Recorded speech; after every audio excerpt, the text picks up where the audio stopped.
Hello everyone and welcome to our channel P4A mathematics magic. और आज हम applications of trigonometry का काफ़ी इम्पोर्टेंट क्वेश्चन करने वाले हैं। और ये क्वेश्चन आपको बिल्डिंग के नाम से भी मिलेगा और यही question with the same measurements आपको टेम्पल के भी नाम से मिलेगा। तो दोनों क्वेश्चंस जो हैं ये बिल्कुल सेम है, बिकॉज मैच करने पे पता चला है कि इनके जो डायमेंशंस हैं, जो मेजरमेंट्स हैं, वो भी डिट्टो सेम लिए गए हैं। तो ये क्वेश्चंस भी आपके इम्पोर्टेंट है, 3 मार्क 4 मार्क की वेटेज के क्वेश्चंस हैं ये। तो चलिए सीखते हैं आज हम इस पर्टिकुलर प्रॉब्लम को कैसे सॉल्व करेंगे। और प्रॉब्लम अगर समझ में आ जाता है तो मतलब हमारा मकसद पूरा हो जाता है। और ऐसे में चैनल को लाइक शेयर और सब्सक्राइब करना ना भूलना। सब्सक्रिप्शन जो है वो एकदम फ्री ऑफ कॉस्ट है। होता ये है कि व्यूअर्स और स्टूडेंट्स देख तो लेते हैं पूरी वीडियो, मगर पता नहीं क्यों सब्सक्राइब करने से पीछे हट जाते हैं। वेल गाइस, आप लोगों का एक एक सब्सक्रिप्शन हमारे लिए काफ़ी मायने रखता है, हमारे चैनल के लिए काफ़ी मायने रखता है, आपका व्यू काफ़ी मायने रखता है। तो प्लीज़ वीडियो को एंड तक देखिए, क्योंकि वीडियो आप ही के लिए बनाई गई है, सारी मेहनत आपके लिए ही की गई है। तो वीडियो का हर एस्पेक्ट काफ़ी इंपॉर्टेंट है, so do watch till and. तो चलिए अब देखते हैं, प्रॉब्लम को एनालाइज करते हैं। यहाँ पर दिया हुआ है question, let me read out the question first की A 1.5 meter tall boy is standing at some distance from a 30-meter tall building, and the angle of elevation from his eyes to the top of the building increases from 30 to 60 as he walks towards the building. Find the distance he walked towards the building. तो ये यहाँ पर बहुत बड़ी कहानी। Applications of trigonometry के सभी questions जो है वो बहुत लॉन्ग होते हैं, तो फटाफट से इसे हम लोग एनालाइज कर लेते हैं। हमारे डायग्राम में यहाँ पर क्या दिया हुआ है, यहाँ पर वो कह रहा है क्लियरली कि एक 30 मीटर जो है वो टॉल बिल्डिंग है, या यहाँ पर टेम्पल भी हो सकता है, और इसकी जो हाइट है वो 30 मीटर है, as you can see in the diagram. और फिर यहाँ पर एक 1.5 मीटर का बॉय है गाइज, यहाँ पर हमने ड्रॉ किया हुआ है, बॉय है। और ये जो बॉय है ये टॉप ऑफ द बिल्डिंग को जो है वो ऑब्जर्व कर रहा है। आप लोग देख सकते हो मेरे एंगल ऑफ इंसिडेंसेस को यहाँ पर जो मैंने प्लेस किए हैं। तो आई से सीधे एक रे जो जा रही है वो टॉप पे है। तो जब वो इस पर्टिकुलर पॉइंट पे पॉइंट डी पर खड़ा होता है तो एंगल ऑफ एलिवेशन जो है, जो उसका नेक एलिवेट होता है, वो 30 डिग्री होता है। मगर फिर क्या है, वो 1.5 मीटर से कुछ डिस्टेंस आगे बढ़ता है, और जब वो आगे बढ़ता है तो जो एंगल ऑफ एलिवेशन है गाइस वो भी बढ़ जाता है। एंड नेक को देखने के लिए अब उसका एंगल ऑफ एलिवेशन जो है वो 60 डिग्री हो जाता है। और ये आप एज अ हिंट भी ले सकते हो ट्रिग्नोमेट्रिक प्रॉब्लम्स में, कि गाइस जब हम किसी भी एलिवेशन से डिस्टेंस दूर लेते हैं तो हमारे पास जो एंगल ऑफ एलिवेशन है वो कम होता है, और जैसे जैसे आप एलिवेशन के नज़दीक पहुंचते जाते हैं तो एंगल ऑफ एलिवेशन जो है वो भी बढ़ता जाता है। तो एक्चुअली व्हाट हैपेंस इज कि जैसे जब डिस्टेंस कम होता है एंगल ऑफ एलिवेशन जो है वो इंक्रीज हो जाता है। ये आप एक टिप याद रख सकते हो सॉल्व करने के लिए, ताकि आपको कभी कंफ्यूजन ना फेस करना पड़े। तो अब ये आपका जो फिगर है इसमें हमें ये फाइंड आउट करना है कि ये बंदा जब पॉइंट डी से पॉइंट सी की तरफ बढ़ता है, जब उसका एंगल ऑफ एलिवेशन 30 से 60 डिग्री चेंज हो जाता है, तो हमें फाइंड आउट करना है कि इस बंदे ने कितना डिस्टेंस जो है वो ट्रैवल किया है, कि उसका एंगल ऑफ एलिवेशन 30 से 60 डिग्री में कन्वर्ट हो गया है। तो अब आप लोग फिगर में देख सकते हो कि हमें जो मेजरमेंट्स दिए हुए वो सिर्फ ये है कि ये 1.5 मीटर्स टॉल जो है ये बंदे की हाइट दी हुई है। तो 1.5 यहाँ पर है तो 1.5 ये पार्ट भी हो जाएगा, क्योंकि ये पैरेलल हो जाने वाला है। हमें फाइंड आउट करना है डिस्टेंस x, तो हमने यहाँ पर x लिया है तो नीचे भी x हो जाएगा, क्योंकि यहाँ पर एक रेक्टेंगल फॉर्मेशन हो रही है। ये डिस्टेंस हमें बिल्कुल भी नहीं पता है, तो हमने इस अननोन वेरिएबल को y ले लिया है, क्योंकि प्रॉब्लम सॉल्व करते वक्त हमें इस साइड को भी कंसिडर करना पड़ेगा। एप्लीकेशंस ऑफ ट्रिग्नोमेट्री में एक और मैं आपको टिप देती हूँ कि जो जो साइड्स आपके लिए इन्वॉल्व होती हैं सॉल्यूशन के अंदर, अगर उनके मेजरमेंट्स दिए होते हैं तो वेल एंड गुड गाइस, अगर नहीं होते हैं तो आप फटाफट से उन्हें किसी भी वेरिएबल से डिनोट कर सकते हो, और पहले आपको वो वेरिएबल फाइंड आउट कर लेना होता है, क्योंकि यही वेरिएबल आपको सेकेंड पार्ट में फिर काम आता है। तो ये एक और टिप हो गई है आपके लिए। तो अब हम इसी फिगर को प्रॉपर 90 डिग्री ट्रायंगल्स में कन्वर्ट कर लेते हैं। तो अब यहाँ पर आप गौर से देखिए स्क्रीन पर मैं क्या कर रही हूँ। मैं यहाँ पर टेम्पल या बिल्डिंग जो भी आपके क्वेश्चन में रेलेवेंट दिया हुआ होगा वो मैंने यहाँ पर ड्रॉ कर लिया है। और इस टेम्पल या बिल्डिंग की जो टोटल हाइट है वो मैं यहाँ पर 30 मीटर्स ले लेने वाली हूँ, जो कि मेरे क्वेश्चन में भी सेम टू सेम स्पेसिफाइड है। और फिर यहाँ पर जो बंदे की बात हो रही है, बंदा बस छोटू सा बंदा है, 1.5 मीटर टॉल है यहाँ पर। तो हमें क्या करना है, इधर से ही मैं यहाँ पर एक छोटी और एलिवेशन ड्रॉ कर रही हूँ, एक छोटी स्ट्रेट लाइन और ड्रॉ कर रही हूँ, और ये मेरा 1.5 मीटर्स हाइट का बंदा हो जाएगा। अब करना क्या है, आपको दोनों के बेस को ज्वाइन कर देना है कुछ इस तरीके से। तो आप देख सकते हो मैंने एक लंबी वर्टिकल हाइट ले ली जो बिल्डिंग है, और एक छोटी ले ली है जो आपका बंदा है। अब करना क्या है फ्रेंड्स, यहाँ से टॉप ऑफ द बिल्डिंग को जब देखोगे तो आपको मिलने वाला है first angle of elevation 30 degree. अब एंगल ऑफ एलिवेशन जब आप ड्रॉ करोगे तो लाइन ऑफ साइट तो आपके पास आ गई है, आपको हॉरिजॉन्टल भी चाहिए, तो हम क्या करते हैं इसे भी इस तरीके से ज्वाइन कर देते हैं, क्योंकि ताकि आपको देखिए एंगल का बेस मिल जाए, प्रॉपर एंगल फॉर्मेशन हो जाए। तो ये जो एंगल है मैंने फटाफट से लिख दिया 30 डिग्री, और आप ऑब्जर्व कर लो नीचे एक रेक्टेंगल बन जा रहा है ना। तो रेक्टेंगल जब बनेगा तो ऑपोजिट साइड उसके इक्वल हो जाएंगे, तो ये पार्ट भी 1.5 हो जाएगा। अब ये 30 है, ये 1.5 है, तो ऊपर का पार्ट जो है वो 30 माइनस 1.5 कर लेते हैं, विच इज नथिंग बट 28.5। तो आप देखो चेन रूल है, खुद ब खुद सब कुछ निकलते आता है, बस इट्स मैजिक ही समझ लो एक तरह का, अगर सही कॉन्सेप्ट आप अप्लाई करोगे तो। हम इसे नाम दे देते हैं ए, यहाँ पर ले लिया हमने, यहाँ पर नीचे की तरफ बी आ गया है जी।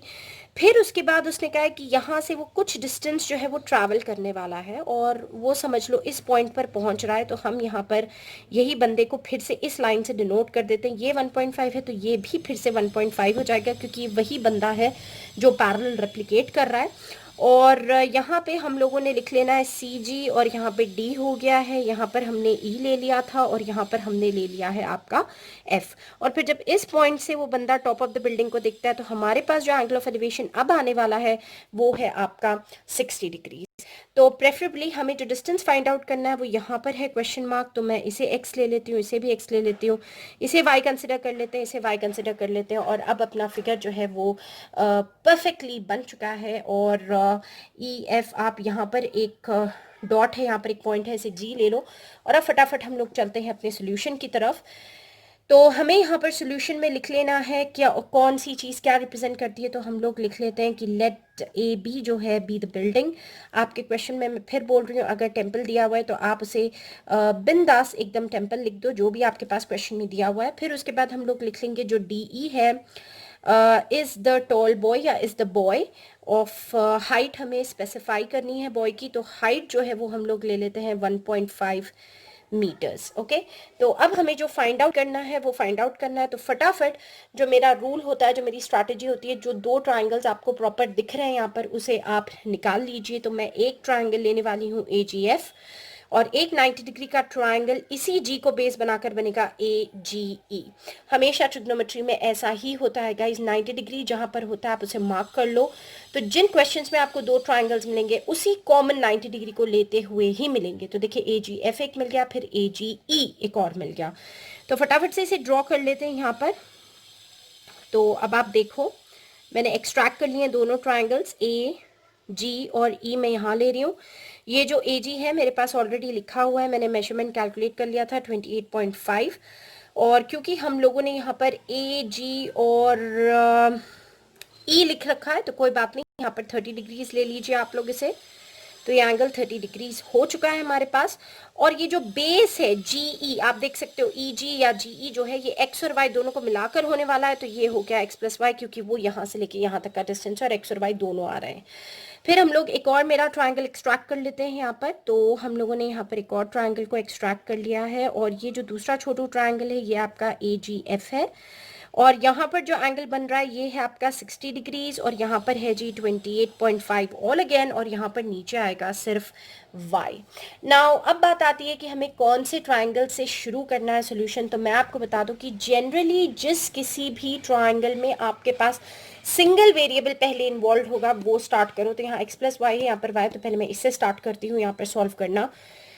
तो all you can do over here is I'll write in triangle your AGF, क्योंकि मैंने दोनों साइमल्टेनियसली ड्रॉ किए, मेरे पास यहाँ पर भी जगह है, आप भी एग्जाम में ऐसे ही कर सकते हो, यहाँ पे सॉल्व कर लो, यहाँ पे सॉल्व कर लो, और फिर यूल गेट द आंसर। तो इन ट्राइंगल AGF जब हम लोग करते हैं, मैं यहाँ पर एज यूजुअल जो यूज़ करती हूँ वही लगा रही हूँ। मैंने यहाँ पर लगा दिया है tan 60, और tan 60 जो है मेरा देने वाला है opposite divided by your adjacent. तो ऑपोजिट साइड हो गई है जी AG, और एडजेसेंट साइड हो गई है जी GF। तो AG की वैल्यू है 8.5 ये सब्स्टिट्यूट कर दिया, और जी एफ जो है वो आपका है वाई, ये भी सब्स्टिट्यूट कर दिया। tan 60 की जो वैल्यू होती है वो √3 है, is equal to 28.5 by y. करना क्या है, करना क्रॉस मल्टीप्लाई है।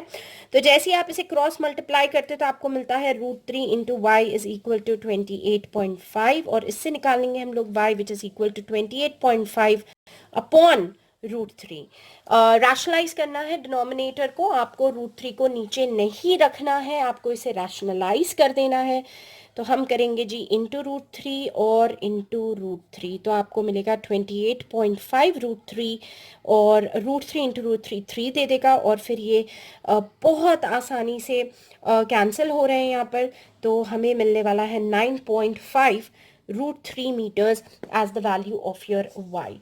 तो जी क्वेश्चन यहाँ पर ख़त्म नहीं हुआ है, आपको जो आंसर मिला है वाई का वो है 9.5 √3। अब हम लोग चल लेते हैं हमारे यहाँ पर आप पूरा देख लो मैंने क्या क्या सब्सटीट्यूट किया है। tan दिया है, साइड्स को सब्सटीट्यूट किए हैं, क्रॉस मल्टीप्लाई कर दिया है, और फिर y की वैल्यू निकालते वक्त मैंने रैशनलाइजिंग द डिनोमिनेटर कर दिया है। अब हम आ जाते हैं हमारे इस वाले ट्रायंगल की तरफ, और यहाँ पे भी हमें लगा देना है फटाफट से tan 30, और tan 30 हो जाने वाला है ऑपोजिट बाई एडजेसेंट। तो ऑपोजिट जो साइड है वो है AG, और एडजेसेंट साइड जो है वो है आपकी EG। और यहाँ पर जो आपको वैल्यू मिलने वाली है AG है 28.5 बाई x प्लस वाई, क्योंकि आपका जो बेस है वो x प्लस वाई है, और tan 30 की वैल्यू है जी 1 बाई √3। अब हमें इसके आगे क्या करना है, हमें जो है मैं यहाँ पर एक डिमार्केशन डाल देती हूँ ताकि आप लोगों को कोई कंफ्यूजन ना हो। तो अब हम इसके बाद क्या कर लेते हैं, आप लोग देखिए 1 अपॉन √3 मैंने वैसे ही लिखा है, 28.5 वैसे ही लिखा है। अब जो x है वो तो ढूंढना है, मगर y हमने ऑलरेडी यहाँ पर कैलकुलेट कर लिया है ना 9.5 √3, तो वो मैंने सब्सटीट्यूट कर दिया है यहाँ पर in place of y। I am repeating, मैंने 9.5 √3 सब्सटीट्यूट कर दिया है, जो वैल्यू मुझे यहाँ पर y की मिली थी। अब हमें करना क्या है, हमें फटाफट से क्रॉस मल्टीप्लिकेशन कर देनी है।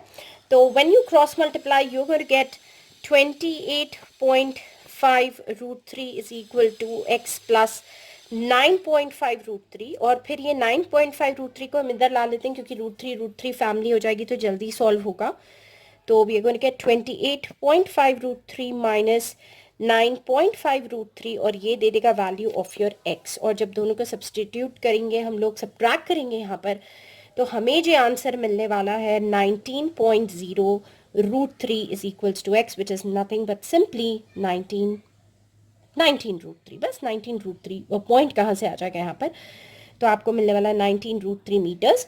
और आप चाहो तो आप √3 की वैल्यू 1.732 भी इसमें सब्सटीट्यूट कर सकते हो, और 1.732 इसमें सब्सटीट्यूट करके आप इसका आगे का आंसर भी कैलकुलेट कर सकते हो, या फिर आप इसे यहाँ पर भी छोड़ सकते हो। तो guys it all depends upon you, आप लोगों को क्या करना है।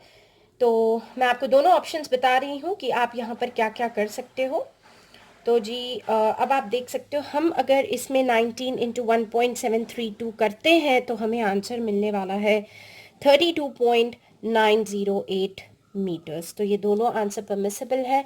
आपकी रीडर में कौन सा आंसर मैच होता है, द इरेशनल फॉर्म या फिर रैशनल फॉर्म, आप लोग उसे मैच कर सकते हो। तो अगर ये डेसिमल वाला है तो डेसिमल ले लो, या इरेशनल पार्ट है तो इरेशनल। तो 19 √3 या 32.908 मीटर्स आपका सोल्यूशन होगा। तो इसके साथ हम लोग आ जाते हैं हमारे वीडियो के एंड पर, और होप आप लोगों को पूरा सोल्यूशन अच्छी तरीके से समझ में आया होगा। जो भी पार्ट आप लोगों को बार बार देखना है, आप बार बार उस पर पॉज कर सकते हैं, उसे ढंग से एनालाइज कर सकते हैं, और अच्छे से उसे समझ सकते हैं guys, because the best part is ये एक वीडियो है, और वीडियो से समझना बहुत आसान हो जाता है। ये कोई टीचर आपको क्लासरूम में आकर नहीं समझा रही है जिसे आप पॉज नहीं कर सकते, जिसे आप रिवाइंड और फॉरवर्ड नहीं कर सकते, मगर ये एक वीडियो है। तो वेल गाइस, वीडियो अगर समझ आती है तो लाइक शेयर सब्सक्राइब ज़रूर करिएगा। और अब चलते हैं आप लोगों के फेवरेट पार्ट, जो कि पबजी पर बेस्ड है। तो लेट्स गो अहेड।